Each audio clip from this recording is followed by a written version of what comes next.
दोस्तों, आज की कहानी है देवरानी जी। मैंने आपके कमरे की सफाई कर ली है। दोस्तों, कहानी शुरू करने से पहले अगर हमारे चैनल को सब्सक्राइब नहीं किया हो तो कर लीजिए, ताकि आपके पास पहुंचे हर रोज नया वीडियो। नीतू की शादी के बाद पहला दिन है। सेमी सकू सही से वो बेटी है। उसकी सासू माँ, बुआ जी, मासी जी, ताई जी और मामी जी के साथ बेटी चाय पी रही है। बुआ जी तो भी कुछ दिन रहेगी, बाकी सबको आज ही जाना है, तो साथ साथ उन सबको मिठाइयाँ और सूट भी दे रही है। नीतू की ननद अपने बच्चों को शाही नाश्ता कराने में लगी है। नीतू की जेठानी किरण का बेटा भी अपनी बुआ के हाथ से नाश्ता कर रहा है। उसकी जेठानी किरण उसके लिए शाही नाश्ता ले आई और मुस्कुरा कर बोल रही, जल्दी से नाश्ता कर लो, फिर कुछ रस्में करके तुम्हें फेरा डालते मैके भी जाना है। मैं तुम्हें तैयार कर लूंगी। फिर वो भी नाश्ता करके काम में लग गई। शादी की भागदौड़ में नीतू थक चुकी थी। उसका गला खराब हो गया था और बुखार भी हो गया। किरण उसे थोड़ी थोड़ी देर में गर्म पानी और सेंध अदरक का काढ़ा दे रही थी। बुखार की गोली भी दी। उसे बार बार कहती, टेंशन मत लो, मैं हूं ना, मुझे अपनी बड़ी बहन समझो, कुछ भी परेशानी हो मुझसे कह देना। सभी रस्में करते फेरा डालने मायके जाते शाम हो गई। रिश्तेदार विदा हो चुके थे। 2 दिन में नीतू की तबीयत भी ठीक हो गई। एक हफ्ते बाद उसकी ननद और बुआ भी चली गई। फिर वह अपने पति परम के साथ हनीमून पर चली गई। 4-5 दिन में वापिस भी आ गई। इतनी समय में उसकी जेठानी हर बात में उसका ध्यान रखती। दूसरी तरफ वो सासू माँ के गुस्से स्वभाव से भी परिचित हो चुकी थी। कुछ उसका स्वभाव और कुछ उसकी जेठानी ने उसे अपने साथ सासू माँ के बुरे व्यवहार के बारे में जो कुछ बताया, वो भी नीतू के मन पर असर कर रहा था। नीतू के मन में अपनी सासू माँ को लेकर एक डर सा बैठ गया था। और किरण घर में सबसे ज्यादा अपनी लगने लगी थी। कभी किसी शादी ब्याह में जाना होता तो नीतू की सास उसके कपड़े, हेयर स्टाइल, मेकअप, हर चीज की और ध्यान देती। अगर कुछ अच्छा ना लग रहा हो तो बदलाव देती। वो कहती, शादी से पहले तुम सिंपल रहती थी, लेकिन अब तुम घर की बहू हो, तुम्हें अच्छे से तैयार होकर ही बाहर निकलना चाहिए। वह खुद अपने बेटों से कहकर बहुओं को पार्लर, कभी मूवी देखने भेजती। किरण कहती, देख लो, तुम अपनी मर्जी से तैयार भी नहीं हो सकती। वो अपनी हर बात किरण से कहने लगी। खाली समय में किरण के साथ बैठी रहती। किरण भी एक बड़ी बहन से भी ज्यादा उसका ख्याल रखती। बातों बातों में किरण बताती रहती कि मम्मी जी तुम्हारे बारे में कब क्या कह रही थी।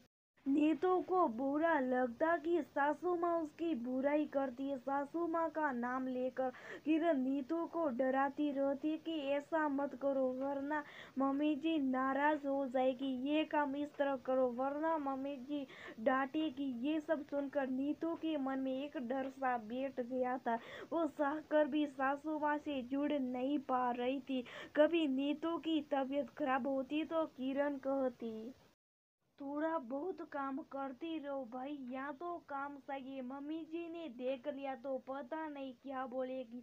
डर कर नीतू तबीयत खराब होने पर भी काम करती रहती। जब तक मम्मी जी आराम करने का को ना कहे वो आराम नहीं करती। नीतू अब हर काम किरण से पूछ कर करने लगी। कहीं जाते समय उसी से पूछ कर कपड़े पहनती और तैयार होती। जब नीतू फोन पर मम्मी से बात करती तो अपनी जेठानी के गुणगान करती रहती।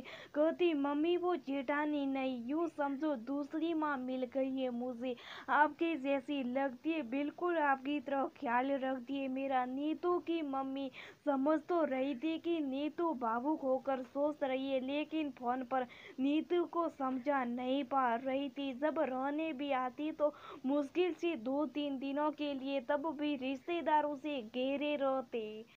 एक दो बार उसके मम्मी पापा ने उसे समझाने की कोशिश की, लेकिन वह हंसकर टाल देती। कहती आपको गलतफहमी हो रही है, भाभी बहुत अच्छी है। वो कहती है कि वो मुझे अपनी बेटी मानती है। इसी तरह कुछ समय निकल गया। अचानक किरण को टाइफाइड हो गया। सासू माँ किरण का बहुत ध्यान रख रही थी। उसे बिस्तर से उठने नहीं दे रही थी। उसे समय से उसकी जरूरत के हिसाब से खाना, फल, जूस सब दे रही थी। नीतू से भी कहती किरण की डाइट का खास ख्याल रखना, टाइफाइड में कमजोरी बहुत हो जाती है। नीतू है रांती, किरण भाभी ने जो बताया, मम्मी जी तो वैसी बिल्कुल नहीं लगती, बल्कि वो तो बहुत केयरिंग है। कुछ दिन बाद किरण ठीक हो गई। अब किरण एक सप्ताह के लिए मायके जा रही थी। उसके जाने के बाद सासू माँ नीतू की घर के काम में मदद कर रही थी। उसके मना करने पर बोली तुम अकेली सब कैसे करोगी। सबसे ज्यादा हैरानी इस बात की थी कि मम्मी जी ने किरण की एक बार भी बुराई नहीं की। वो सोच रही थी कि अगर वो पीठ पीछे मेरी बुराई करती तो फिर भाभी की पीठ पीछे उनकी बुराई भी करती।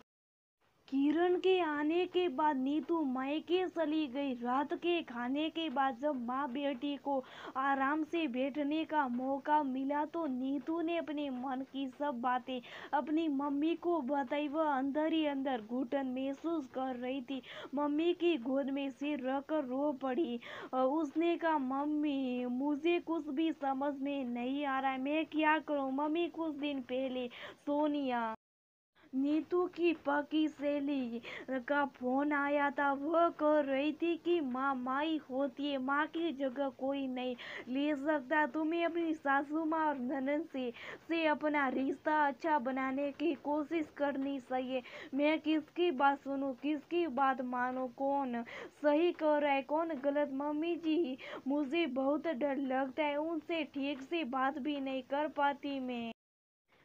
तब नीतू की उसकी मम्मी ने समझाया बेटा मैं नहीं कहूंगी कौन सही कौन गलत, लेकिन तुम अपने ससुराल के हर रिश्ते को किरण के चश्मे से देख रही हो। वो सही नहीं है। किरण जो कर रही है शायद वह गलत हो, या फिर हो सकता है कि उसकी भी कुछ गलत फहमियाँ हो जिनकी वजह से हम समझी से उसका रिश्ता अच्छा नहीं बन पाया।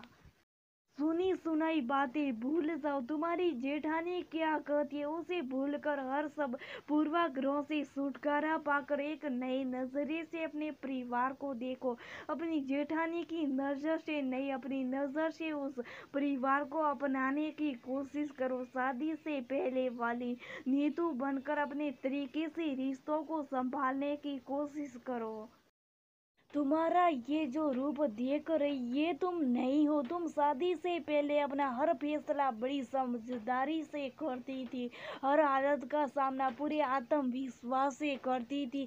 मेरी शेरनी आज सुहा कैसे बन गई। अब जब अपने घर जाओ तो पूरे विश्वास के साथ सबको अपने नजरिए से देखना और जो भी करना अपनी सोच के हिसाब से करना। सासू माँ से खुलकर हर बात करना, उन्हें समझने की कोशिश करो। समधन जी की कोई बात गलत लगी तो सोचना कि अगर उनकी जगह में होती हो तो तुम क्या करती। संयत भाषा और पूरे सम्मान के साथ उनसे बात करो, लेकिन याद रखो वह तुम्हारा घर है, तुम्हें संभालना है। ससुराल वाले जैसे वैसे उन्हें समझने और अपनाने की कोशिश करो।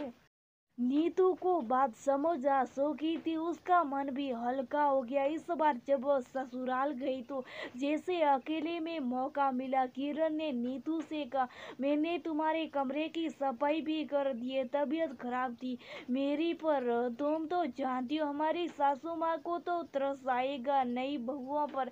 तुम्हारे कमरे के सब बिस्तर पर्दे सब धुलवाए कल मुझसे। अभी वह बोली रही थी कि नीतू का पति परम अचानक आएंगे। किरण देवर को अचानक देखकर सकपका गई और जल्दी से चली गई। भाभी की घबराहट देखकर पति देव ने नीतू से पूछा, भाभी को क्या हुआ? नीतू ने सब कुछ बता दिया। सुनकर परम की हैरानी का ठिकाना न रहा। वह बोला, सच में भाभी ऐसा कर रही थी? कमरे की साफ सफाई तो कल मम्मी ने की है, मैं वर्क फ्रॉम होम कर रहा था। मम्मी बोली कि आजकल कोरोना के चक्कर में काम वाली नहीं आ रही। जब से नीतू गई है उसका कमरा साफ नहीं हुआ। किरण खाना बना रही है तो मैं ही कर देती हूँ। अब किरण का एक झूठ तो सामने आ ही गया था। नीतू ने उसकी कई सब बातें परम को बता दी। परम ने नीतू की आंखों में देखते हुए कहा, जो हो गया सो हो गया, अब आंख और कान खुले रखो। सुनी सुनाई बातों पर विश्वास करके अपना नुकसान किया है तुमने। अब तो तुम जान ही गई हो कि कौन कैसा है, तो मुझे लगता है आगे सब ठीक हो जाएगा। फिर किरण मुस्कुरा कर बोली, जो बिगड़ गया उसे अब हम दोनों मिलकर ठीक कर देंगे। हम मैं तुम्हारे साथ हूँ, परम ने कहा। कई बार हम सामने वाले को ठीक से पहचान नहीं पाते। कई बार सुनी सुनाई बातों पर विश्वास करके अच्छे खासे रिश्ते खराब कर बैठते हैं। लेकिन समझदारी इसे में कि सुनी सुनाई बात पर विश्वास न करते हुए खुद हर रिश्ते की परख करे।